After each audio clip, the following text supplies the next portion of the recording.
Hello. What's going on? I don't have a microphone near me. I Hello, hello. have a bad religion shirt on. I am just dressed like me. All right. Hello. Hello. Oh, it's Roots Bleed Red. So, I don't know if many of you have heard yet, but Joran Van Der Sloot. Joran Van Der Sloot. Hey, you are the one who cheated on me. What? I forgot what it was from. I had some. Yeah, he did. Some of the Maripots. Anyway, so I don't know if you guys heard, but Joran Van Der Sloot just confessed to the murder of Natalie Holloway. Now, I believe that it was past the what am I looking for? The statute of limitations. There we go. Statute of limitations. Well, with murder, there is no statute of limitations. Yeah, in the U.S., but not. Well, it wasn't within. It's even from the Netherlands and Peru. He's not going to see any jail time. What? He is not going to see any jail time. That is the most recent one, right here. And this article that we found from MSN, and there's a few others that state the same thing. He has admitted to it, and he will not be serving time for her murder. Huh. He knew when the statute of limitations would be up, and he confessed after the fact. Hey, Kisa. Hello. Hey, Kisa. Hello, Calvin. Calvin, what's going on? Mm-hmm. I see hitty dancing. I must know what that is. Oh, there we go. Somebody dancing right there. I just had to go look. Yeah. So we're going to talk about the Natalie Holloway case and the Joran Van Der Sloot situation. This is going to be a multiple part series. I was not. I did see. That makes sense now why he confessed, because it was finally past the statute of limitations. So and he's not going to get in trouble for it. So he's like, hey guys, just letting you know, I did it. Huh. It's not like Interpol and all of them are going to be like, not having their eye on them, Oh, they're going to find any reason to take him down after this. Oh, yeah. Well, they're going to be watching is what I'm saying. Mm-hmm. Like, I mean, they whatever he does, wherever he goes. Personally, I think they should scare him, because if he's done this once, I don't think that's going to be the only time he does it. Well, the hard part about it is in Europe, it's harder to catch these people because they can go, if they go beyond countries, obviously you see what happens here. Yeah. He gets away with it. Oh, yeah. So, I mean, it's not just getting away with it. It's also, they don't exactly, even with Interpol, they don't exactly like, exchange information or something like that. They don't talk with each other. They don't work with each other. Like Germany will not work with France, surprisingly, right? Right. Shocker. So by the way, you're not late. I just wanted to make a note of that. You're not late. We're just getting started. I haven't even gotten to the notes yet. And again, we are going to talk about, do we want to talk about Natalie Holloway first? Since she is... Well, she's one of the victims, so why don't we talk about her with the victims? Because there's several victims here. There's not just Natalie Holloway. That's what I'm saying. This guy... What? Yeah, this guy needs to be in prison. Statute of limitations, I guess. He's smart. He didn't kill anybody in the U.S., so... He killed somebody from the U.S. Which is crazy, That we're not handling it? Well... He isn't a citizen. I thought he was a citizen of the United States originally. No. So we will refer him back to his country of origin, and obviously, what is it, the Netherlands? And they don't have their statute of limitations already done. It's up. He's not going to get popped there. Do you guys know what his other name is? His alias would be Sex Master. Almost as bad. Okay. What is it? Murphy Jenkins. Oh. God, the Kyle of porno names right there. Murphy Jenkins. Nadine, what's up? Kisa, hello. And what's up, Dizzy? What's up? You didn't say hi already? No, I was talking. I was way too important. Yes, we hope you feel better soon, Diz. I was way too important to say hi to people. I didn't even say Dizzy. Sorry. All of the peasants out there. I'm just kidding. You guys aren't peasants. Now that I'm not sick anymore, I'm going to be able to get a bunch of stuff done that we've been trying to do all week. Nadine's like, oh yeah. Hexes is definitely a metalhead, calling everybody peasants. You're not elite. You're not elite. I do not talk to you. At least it's not Hobo Jenkins. What? Oh, you're playing that music and it's highly processed. I cannot listen to that. Oh, I must be listening to stuff that sounds like goats and women screaming at times. And it must not be processed music. Anyway, let's get into this, guys. Let's get into this. So you guys know of Joran Van Der Sloot because of the disappearance of... What? Don't do that. The disappearance of Natalie Holloway. But... having a nick fit here, damn it. He is also a convicted murderer already. So he got out, he got away with it, and then got away with it again. Yeah, basically. So here we go. Joran Andres Petrus Van Der Sloot. Not even going to try to say that, how it's all like in there. Is a Dutch murderer convicted of the 2010 killings of Stephanie Flores Ramirez in Lima, Peru. He was the prime suspect in the disappearance of Natalie Holloway.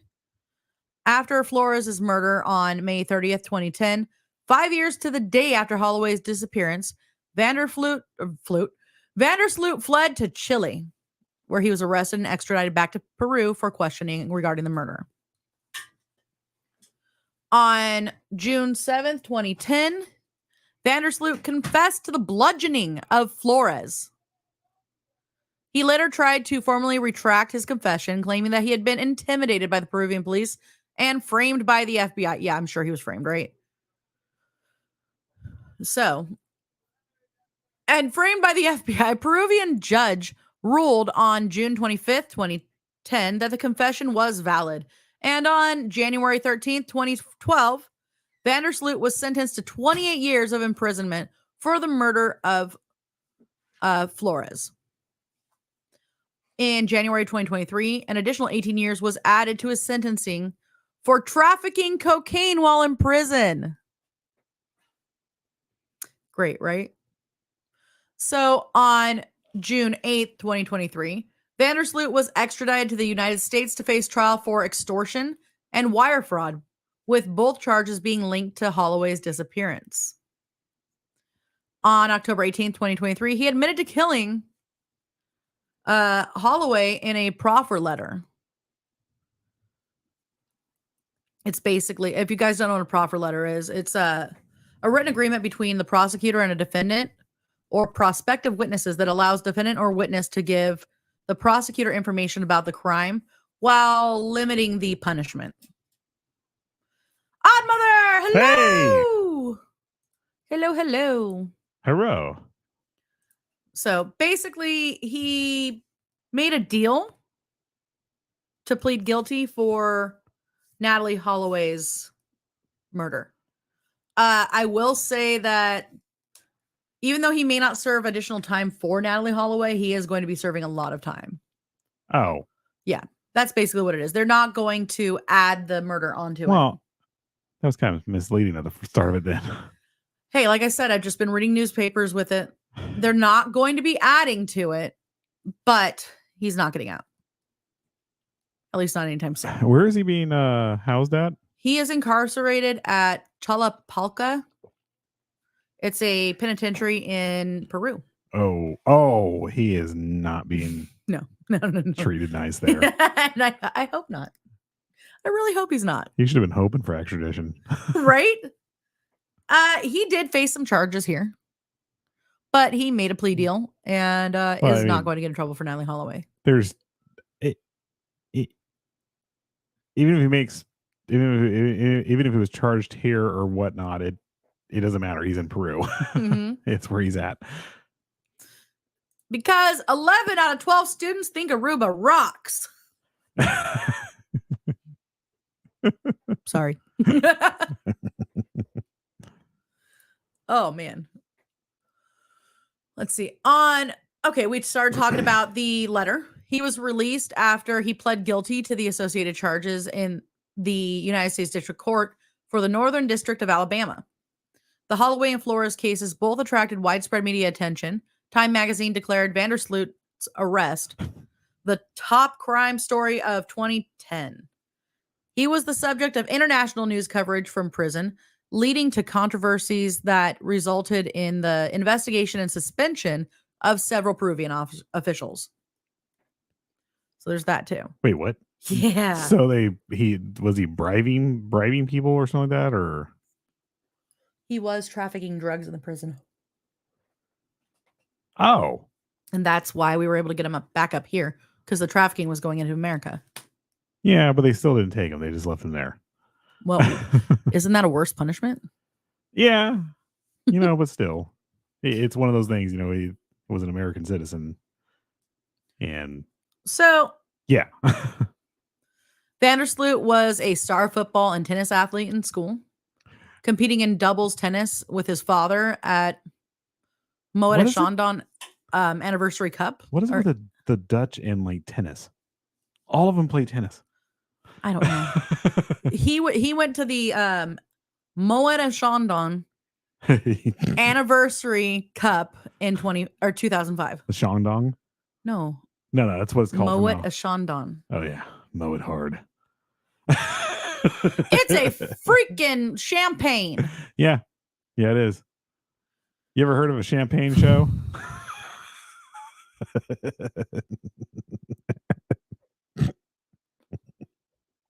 Yes, his family is from money as well. Yeah. Not Peruvian true. Money, because they're in Peru. He's stuck there. I was trying to be more slick about it than that. See, I see the Moet Shandon and think of The Last of the Mohicans. Killer Queen. Oh, I think of The Last Mohicans. It's a good movie. Daniel Day-Lewis is amazing. He's like awesome. So he had hoped to play for St. Leo University. Van Der Sloot's own mom said that he is a habitual liar. Well, duh. And had a tendency to just sneak out of the house at night and go to casinos. Wait, they have casinos? I don't know, man. I've never been there. I want to go. Wait. Where exactly is he from? Holland or what? Yes. So they have Netherlands. The Netherlands. Oh, so they have the red light district there, and then they have casinos and everything like that. And you don't get in trouble for going there underage. We're doing this. We're not underage. I'm kidding. So it's actually going to start talking about Natalie Holloway. So why don't we talk a little bit about her? So let's see. Natalie Holloway was born December 21st, 1986. She disappeared on May 30th, 2005. She was officially declared dead on January 12th, 2012. She was an 18-year-old American teenager whose mysterious disappearance made international news after she vanished on May 30th, 2005 in Aruba. Holloway lived in Mountain Brook, Alabama, graduated from Mountain Brook High School on May 24th, 2005, days before the trip. Her disappearance resulted in a media sensation all over the United States. The prime suspect, Joran Van Der Sloot, has made very conflicting statements over the years about his involvement, including a confession of killing her finally this year. But her remains have not been found. So he only confessed to killing her, though, right? Or did he confess to everything? He did finally confess to the other girl. He literally bludgeoned her to death. I thought there was multiple girls. There are, but the main two are Natalie Holloway and what is her name? Stephanie Flores. Huh. So Holloway was scheduled to fly home from the Caribbean on May 30th, but she failed to appear for her flight. Her classmates last saw her outside of Carlos and Charlie's, which is a restaurant and a nightclub. Carlos and Charlie's? Yeah. Isn't that basically Charlie and Charlie? Is it like, do they have like cheesesteak tacos and then like cheesesteaks, regular cheesesteaks and stuff like that? That's what it sounds like. I don't know. She was in a car with local residents Joran Van Der Sloot and brothers Deepak and Satish Kalpo. When the three men were questioned, they said that they dropped her off at her hotel. Didn't even know what happened to her.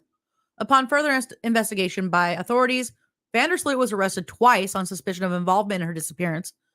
And the Kalpos were each arrested 3 times. Due to a lack of evidence, 3 suspects were released each time without being charged with a crime. Holloway's parents criticized the Aruban police for lack of progress in the investigation and interrogation of the 3 men who were last seen with their daughter. You know, they should have got with the Kokomo police. I mean, they might have done a better job. Ricky Ricardo, Ricky. Your hat's in my way. Haha. Yes, Ricky Ricardo, Ricky. Ricky Ricardo. That is our new restaurant that we're going to have a PBDC. Ricky Ricardo, Ricky. But they have to have the Ricky Tiki Tabby steak. You got to have the Ricky Tiki Tabby steak. Yes, absolutely. It's served. It's basically a dead cobra. Ta-da! Ta-da! Our mongoose here, Ricky Ricardo, killed it. Fresh for you guys. Hey, Star. How are you? Good to see you. Casinos on cruise ships? Okay. Well, yeah, that's when they go into international waters, though, right? They can't start gambling until international waters. On a stick. A Ricky Tiki Tabby steak on a stick. Yes, I'm wearing a hat. Over the headphones? Yep. I felt like covering that red tonight. There we go. I'm dressed like Stevie Nicks tonight. It's cool. I like it. I'm just going to be twirling later, like, you know. Woo. Doing tons of cocaine. Yep. That's true, Hexus. I don't know what's true. I actually have lost track of what he said. Yeah, I'm kind of stoned. All right. My attention span right now, Kisa, isn't. It's not good to begin with, and it's really not good now. Okay, I read the middle part first, and then I read the rest of it. I'm tired. LOL. I am a slot slut. Haha. Loved going to Vegas and playing slots. I love blackjack at Vegas. That's my thing. I used to play Hold'em. Huh? I used to hold him a lot too. Texas Hold'em. Hexus Hold'em. Yep. The Hexus Hold'em. It was my wrestling move back in the day. Anywho, I don't play Omaha. I play Texas. And the Rustifier, because I'm metal, and like I would have like all this water like just drop on me, and then I'd become rusty in front of people and scare the shit out of them. Gambling and drinking in international waters is legal. Yes, as long as you're and monkey knife fighting too, according to The Simpsons. This is true. Furious George. So the family called for a boycott of Aruba. All right, guys, come on now, really? Which gained the governor of Alabama, Bob Riley, support, but failed to gain widespread backing. I don't think it's Aruba's fault. And I know what happened there. They give gift cards. That's kind of cool.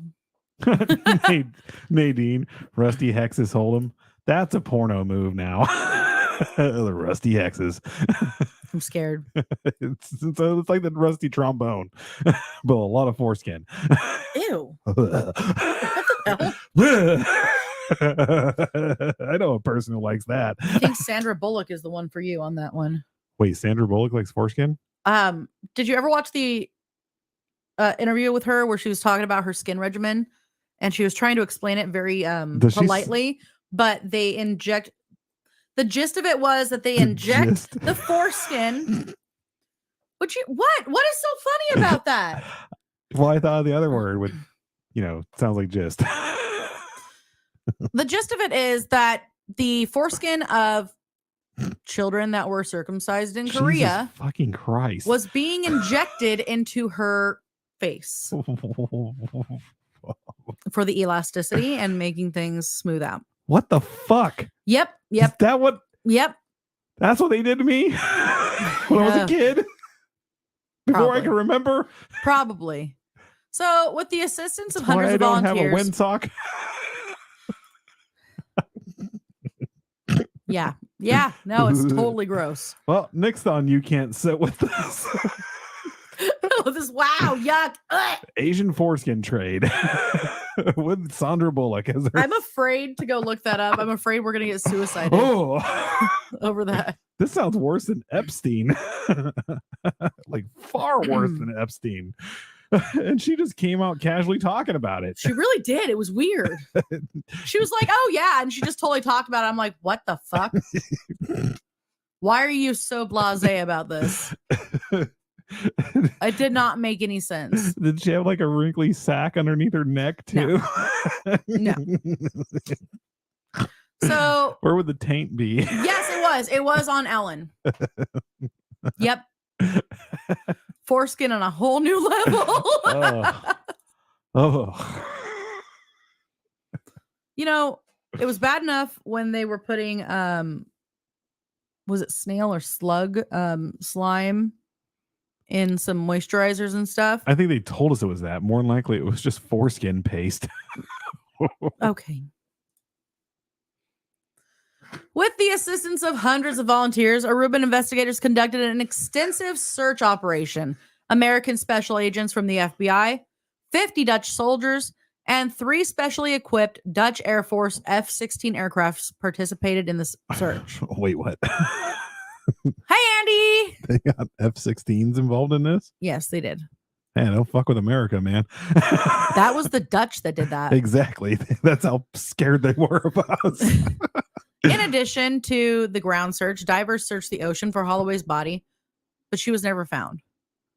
On December 18th, 2007, Aruban prosecutors announced the case would be closed without charging anyone for the crime. The Aruban prosecutor's office reopened the case on February 1st, 2008, after receiving video footage of Van Der Sloot under the influence of marijuana saying that Holloway died on the morning of her disappearance, and that a friend had disposed of her body. Van Der Sloot later denied that what he said was even true. And in an interview, he said that he had sold Holloway into sexual slavery. He later retracted that statement as well. Hey, so wait, that's worse. Pretty much. Whoa, okay. I'm really about to go back. I'm about to go to American prison right now. Yeah. So he later retracted those comments. Would be federal charges. Everything actually, technically, if he would have came here, it's all federal charges. So he would have got the death penalty. Yeah. Well, in January of 2012, Van Der Sloot was convicted of the May 30th, 2010 murder of 21-year-old Stephanie Flores Ramirez in Lima, Peru. At the request of Holloway's father, Alabama Judge Alan King declared Holloway legally dead on January 12th, 2012. On June 8th, 2023, Van Der Sloot, who was still the main suspect in Holloway's disappearance, was then extradited to the United States to face trial for extortion and wire fraud, with both charges being linked to Holloway's disappearance. One of the things that he did was try to extort millions of dollars out of the Holloway family. That's fucking insane, man. He would tell them, for such and such amount of money, I'll give you info on where your daughter is. Yeah. It's pretty fucked up. He should have came to American prison. Mm-hmm. Yeah, they he's got it easy in Peru right now. Well, on October 18th, 2023, he pled guilty to extortion charges as well as confessing to killing her by blunt force trauma after she rejected his sexual advances. Wow. And on that note, let's say hi to some people. Hey! Fuck that. Yeah, Facebook's been weird right now. Definitely. Batshit crazy, all them celebs. Yeah. Hey, Hellblazer! How are you? Hello. Hi. I was about to say hi, Keith. Boomerang batshit crazy. Crazy. Speaking of celebrities, holler back Gwen. Yeah, I saw that. Gwen Stefani got her star. Wait, she got Hollywood Walk of Fame. Does it Does it holler at you when you walk by to come back or something? There's a lot of things that holler at you when you walk down that street. Does it? They are BANANASSS or NAS something.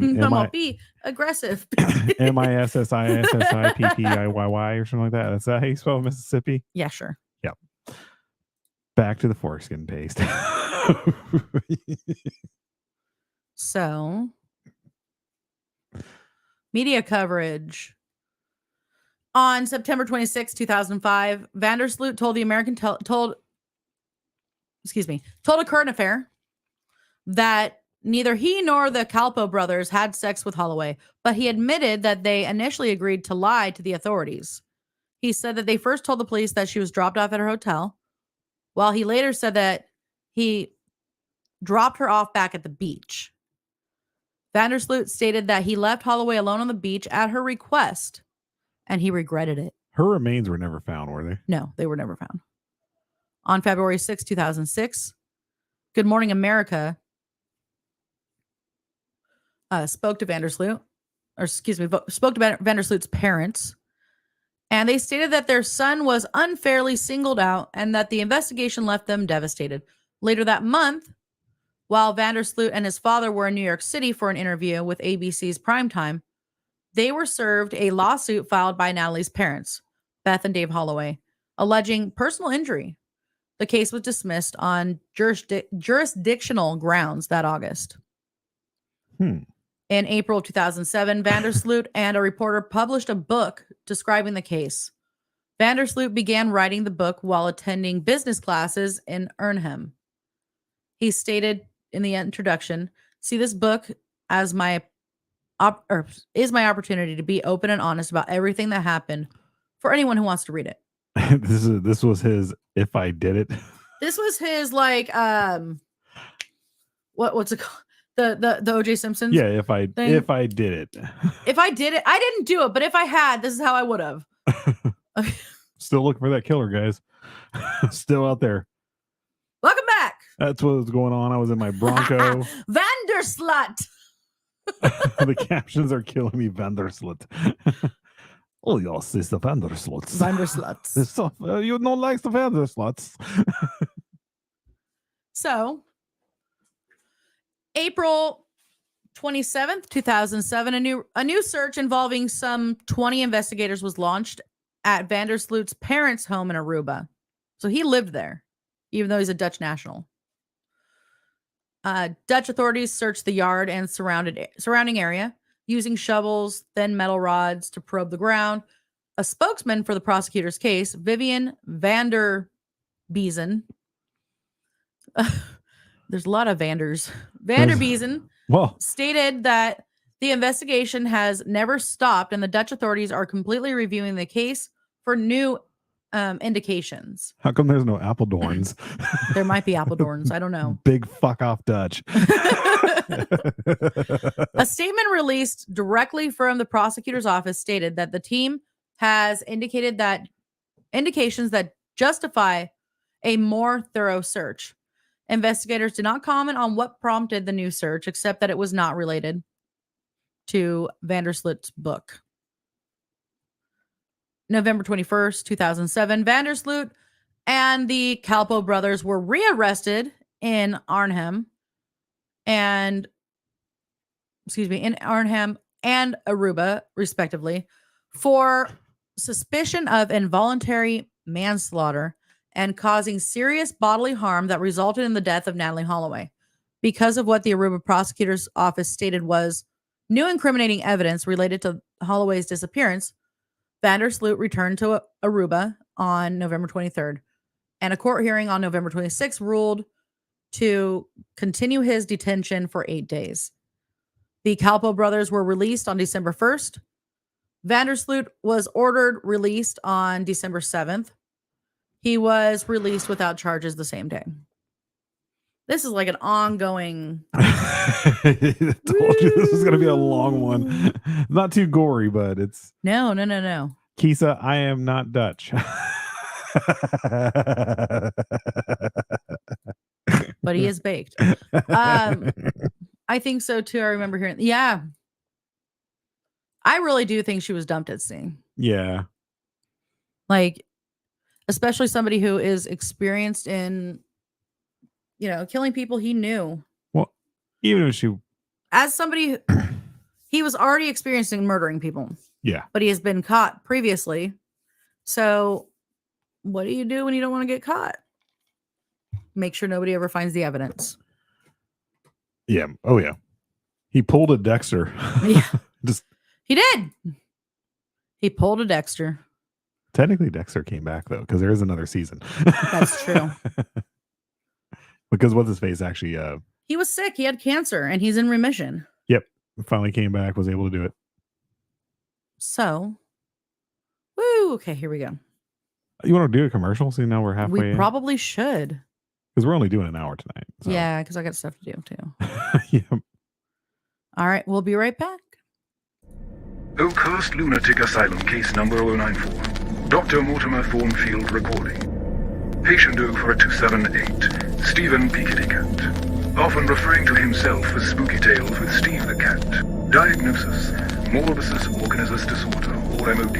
Observation, patient exhibits an artistically delightful and disturbed mind. The patient's pursuit of selling t-shirts and merchandise that celebrate the macabre and the horrifying has led to the diagnosis of Morbus Organizers Disorder, a condition that melds artistic madness with a twisted appreciation for the darker side of cinema. Treatment plan being that the patient's products are the perfect embodiment of their twisted artistic vision and the unique nature of the condition. Procurement of said merchandise is recommended.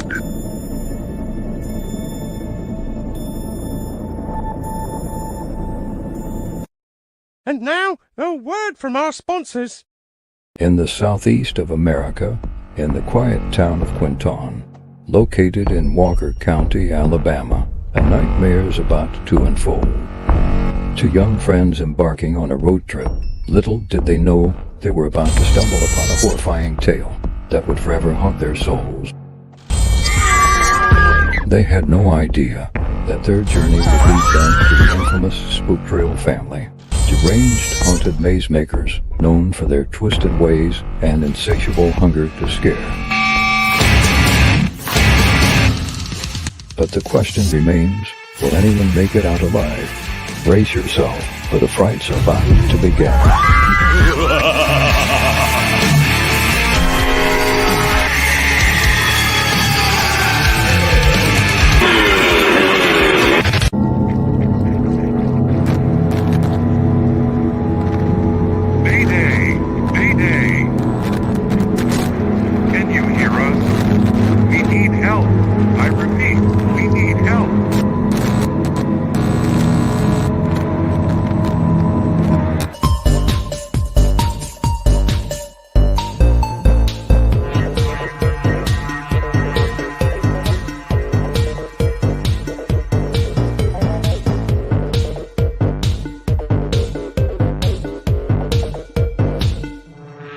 Oakhurst Lunatic Asylum, case number 1972.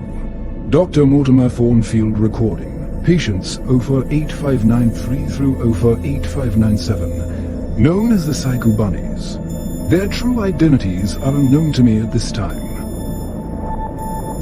Diagnosis: Eccentricus malevolentis disorder, or EMD. The patients seem to have inclinations of a twisted and unconventional artistic talents, exhibiting a disconcerting combination of insanity, disorderliness, and a penchant for the macabre. Observation: their collective behavior and unyielding commitment to selling t-shirts and merchandise that revel in the darker aspects of existence have led to the diagnosis of eccentricus malevolentis disorder, a condition that merges artistic eccentricity with a delightfully wicked sense of humor. Treatment plan: the patient's relentless obsession with creating and selling t-shirts adorned with sinister slogans, macabre imagery, and morbid humor is a defining symptom of their condition. Therefore, procurement of said merchandise is recommended. Now, back to the show. Buy our shit. I do believe that the Red Tide Tour is over at They're at Spook Trail tonight. which our odd mother She was at Spook Trail. What was it, 2 weeks ago? Yeah. Yeah. On the 6th. On the 6th. And So, yeah. there's lots of film. Of There's some cool video for that. that. Let's get back into this. Aha! Yes, tonight. They're there Yes. tonight. Lucky. Yeah, Spook Trail is one of those places where it's on my bucket list to go. That Definitely. and Woods of Terror Yeah. Woods of Terror, definitely. and Arcs. Yeah. Arcs, Woods of Terror, and Terror on then, the Coast. Terror on the no, Yeah. Oh yeah, that's JD's, right? Mhm. Yeah, Terror on the Coast, And Psycho. and then Reign of Terror, which we're knocking that one out this weekend. Reign of Terror is going to be on Sunday that we're going to go. This is going to be fun. 100. What did you say? 100 plus rooms. 140 rooms confirmed. 140 rooms. They apparently have taken over an entire mall. California is getting on the map with the Hans. It's crazy. They have apparently taken over an entire mall, Yep. from what I understand. I have no clue what it's going to be like, but apparently it is going to be a little brutal. But if you guys are near is it Quintessa, or how do you pronounce that? Quinton. Quinton. Why did I say Quintessa? Quintessa's from the Transformers. Quinton, Alabama. Yeah, that place is big. Go to Spook Trail. You'll see the red tie there tonight. You'll see Tyler himself. And Vice. There's a fly in here. It's driving me There is a nuts. fly in here. It literally just ran in or It's flew aggressive. into this and then ran down my face and then flew off again. It's definitely an Alabamian. What are they called over there? I don't know. Alabomians? Oh boy. Balaminans? Bamalamins. Bamalamins? Sorry, Tyler. Are they're the Black Betties? Let's call them Black Betties. Bamalamins. Bamalamins. Oh, Sorry. Black Betty. All right. So January 11, 2008, after being challenged on the Dutch late night talk show, I'm sorry. I just got a Powell picture and Whitman of a wrestling challenge. by crime reporter Peter de Vries. This is driving me insane. We're about to end the show now because of a Just to fly. Go kill this fly. Just destroy our monitor. our 4K monitor and everything. Whack. Shit. Fuck. But I got it. No, I did not. You'll never probably take me alive. The next thing it's going to do is fly in my fucking mouth or something. It's Buzz Bomb. Fuck.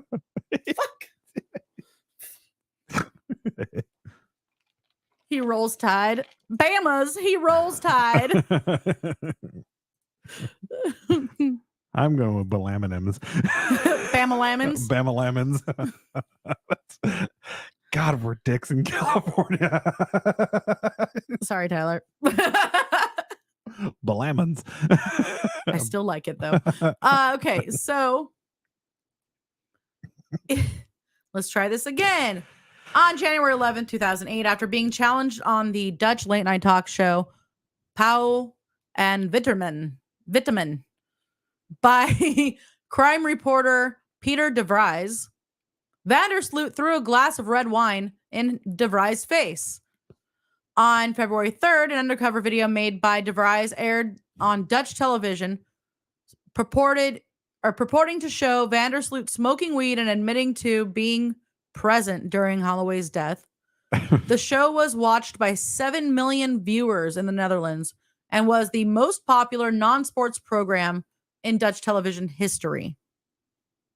I just adjusted myself up on the camera. Sorry, guys. I didn't mean to do that. Hey, What's up, Giggles? we're gonna be hanging out with him. We are going with him to Reign of Terror. Yep. This is going to be fun. Better than having a gnat that was in a bag of human bones fly in your mouth. Forgot about that story. That's worse. That's worse than dropping Grandpa's ashes and it just flying up in your face. It's a gnat.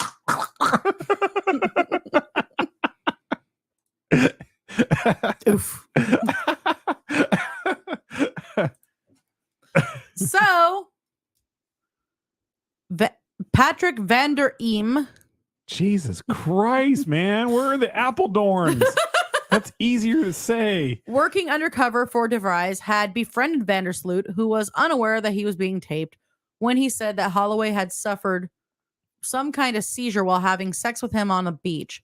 After failing to revive her, Van Der Sloot said that he summoned a friend named Dory, whatever. I don't know. Daury. Just fuck off Dutch right there, man. I don't get it. The two men neither phoned for medical help nor checked Holloway to determine if she might still be alive. Dory, according to Van Der Sloot, volunteered to load her into a boat and they dumped her body at sea. Yeah. The prosecutor in Aruba determined the video was admissible, but the evidence was deemed insufficient to warrant any arrests. Although the tape confession appeared damning, Van Der Sloot maintained that he had been lying to Van der Eem in order to impress him, believing his new acquaintance to be a drug dealer. I have a question real fast. So, could it have possibly been the Key Largans of Key Largo, like, who recorded him? Because, you know, the Kokomos didn't help out at all.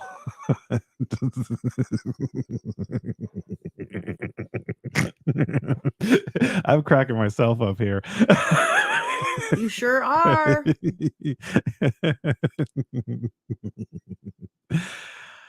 Okay. Let's get back at this. Needless to say, I freaked the fuck out. A gnat. Damn law-breaking demons. A gnat attacked Nat. I'm sorry, Odd Mother. On September 22nd, 2008, in New York City, DeVries, accompanied by Beth Holloway, accepted an International Emmy Award in Current Affairs for his coverage of Holloway's disappearance. I guess I need to put my glasses back on. Under pressure generated by the Paul and Vitamin program, Van Der Sloot voluntarily checked into a psychiatric clinic before departing the Netherlands for Thailand. He moved to Muang Ak, which is a suburb in Bangkok, intended to study business at Ringsit University, but dropped out and bought Sadawi Cup. What the fuck? Which is a restaurant next to the campus that serves sandwiches and pizza. In Bangkok. In Bangkok. Well, outside of Bangkok. In Muang Ak. In Bangkok. Outside of Bangkok. I need someone standing right here. A nasty me in my mouth. So I can, every time I say Bangkok, I can just hammer in the cock. Well, you know, you tell people, what's the capital of Thailand? Yeah, well, Bangkok. I'm going to be like, hey, what's the capital of Bangkok? And they're going to be like, I don't know. I'm like, I don't know either. Ooh, pizza. Oh, I love pizza. Dear God, I want pizza Ding, so bad. ding, Right now. walla walla, bing, bing. One night in Bangkok. It's a good song. That's a scary song. Oh. I mean, after watching The Hangover 2, I don't want to go to Bangkok. I would have too much fun at Bangkok. In November 2008, DeVries aired undercover footage of Van Der Sloot making preparations for the apparent sex trafficking of Thai women in Bangkok into Europe. All right, never mind. I should have been joking around right there. DeVries claimed that Van Der Sloot was making $13,000 per woman sold into prostitution in the Netherlands. Van Der Sloot had been using the alias Murphy Jenkins in order to avoid Thai authorities. Okay, hear me out on this. We get people to sign NDAs, right? And we get into the trade business, quote unquote. I'm just throwing ideas out there, you know, like in some sort of like community chat or some shit like that right now, live. This is how we're just gonna get banned. But that's cool. This is how we're gonna get our network taken away from us by other people. Yeah. Van Der Slut is a total douche. Yeah, he fucking is. I'm just making jokes. Now, right Mr. Giggles is afraid to stand next to you, by the way. Me? Yes. Oh. Well, I mean, look. Okay, I'm saying this with all due respect. Just stop. But I am like 1,000 feet taller. So you got nothing to worry about, Mr. Giggles. I'm kidding. Anywho. Van der Sloot had been using the alias of Murphy Jenkins in order to avoid Thai authorities. Peruvian Minister of Justice Aurelio Pastor later was to state that Thailand was pursuing criminal charges against Van der Sloot. According to National Enquirer, he was being investigated by Thai authorities for his involvement in the disappearance of young women he may have recruited for the Thai sex slave gang, while posing as a product consultant for a modeling agency that would send them to Europe as models. Mr. Giggles, I am 7'8" if you don't have Ponset ready for us when we come up on Sunday, because I love Ponset. 7'8". I'm freaking Kevin Nash over here.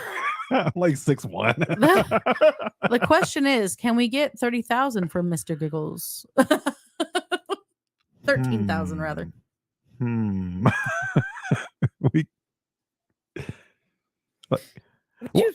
I'm just we could abduct Mr. Giggles and bring him back here. I got your egg roll. That's why I love Mr. Giggles. He's awesome. We shouldn't be saying too much. We got to go in the haunt with him, and he probably knows all the actors, and they're gonna really fuck with us. So there is a Lifetime television film called Natalie Holloway, where Van der Sloot was portrayed by Jacques Stridham. Who the fuck is Jacques Stridham? Who knows? He just portrayed Van der Sloot. I'm glad it wasn't a big fuck off Dutch right there. Like, based on Beth Holloway's book about her daughter's disappearance. The film brought in the highest television ratings in Lifetime's 11-year history. And that's when it got sold to Oprah, probably too. 2009. Van der Sloot himself watched the film one evening in 2010, according to his friend John Ludwig, and said that some parts were true while others were not. The film was followed by a sequel, Justice for Natalie Holloway, in which Van der Sloot was played by actor Stephen Amell. What? No. I like him. I like Stephen Amell. He probably did a good job. I like Stephen Amell. I am not Super Mario. It's time for Mr. Googles to get Netherland Rosetta Stone. Gotta know the language. Why did you bring that up, Mr. Googles? Now I'm going to think of you as Mr. Mario. I mean, Mario. I can take a ride from the left to the right. In the game on a run, I could take a yellow gun. I would be afraid if, honestly, I would be afraid, Mr. Giggles, if all of a sudden you had a Mario outfit with your Giggles mask. I was like, okay, this is getting creepy now. This would be awesome on so many levels. Freaking cool. And there you go. You just okay, so fuck. In August of 2009, Van der Sloot was spotted in Macau at the Asian Pacific Poker Tour. He won over $12,000 that year in an online poker tournament. So it's clear this guy has a gambling problem, and that's probably why he was doing stuff with the sex trade and all those other stuff. Maybe. Yeah. Van der Sloot described himself on his YouTube page as a professional poker player and cited Barry Greenstein's 2005 Poker Strategy Guide as his favorite book. In early 2010, following the death of his father, Paulus, he sold his Bangkok restaurant and returned to Aruba. If he's a vegan or a witch, he can sell Luigi boards. A Luigi board? Mr. Giggles, ding, ding, ding. It's me, Mario. It's me, Mario. It's me, Mario. Oh, boy. All right. Wow. Okay. So, do we want to start? Do we want to go to... we could stop here. We're going to stop here. This is going to be like a 3 or 4 parter. I'm not going to lie. Yeah. There's a lot to go into here. So next Thursday, we are doing our Halloween special for You Can't Sit With Us. It is what are we covering, dog? should we tell them, dog? should we write out like 3 books or some shit? I might need some bad poetry for this. With Chat GP. No, that's how somebody wrote their books. Look, this Thursday on You Can't Sit With Us. It's going to be gory. It's going to be fun. There's going to be dead babies. There's going to be dead babies. It's Just let true. you guys know for our Halloween special. We actually had a discussion about this, covering two different topics, and both topics had dead babies in it. And They really do. It's weird. so we want more fun dead babies to talk about. That's not a statement that should be happening. Yeah, I shouldn't have said that. Got to do it like Shatner. The dead babies of the 1600s have fallen from skies in trees. Comma, dot, comma, space. Capital letter that doesn't go there. Brackets. And then more comma, brackets, space, periods, exclamation mark. So, yeah. All right, guys, go check out. Before we go. Okay, never mind. Hold on. You guys got to check this out.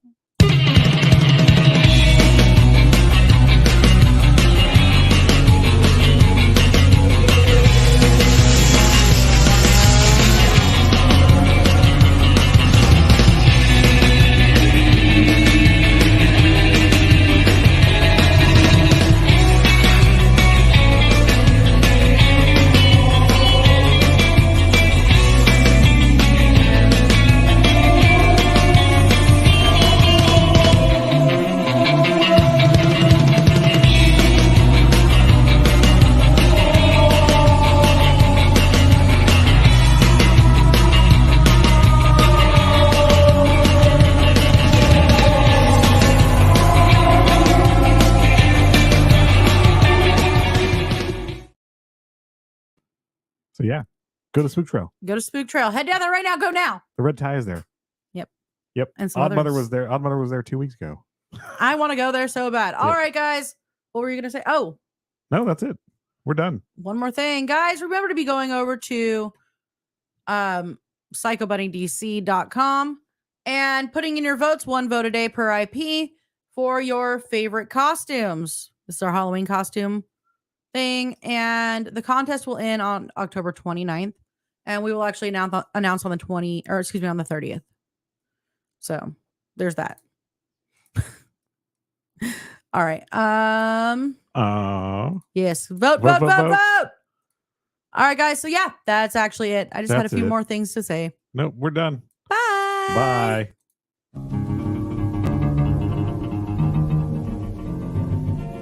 I don't know, set the world on fire.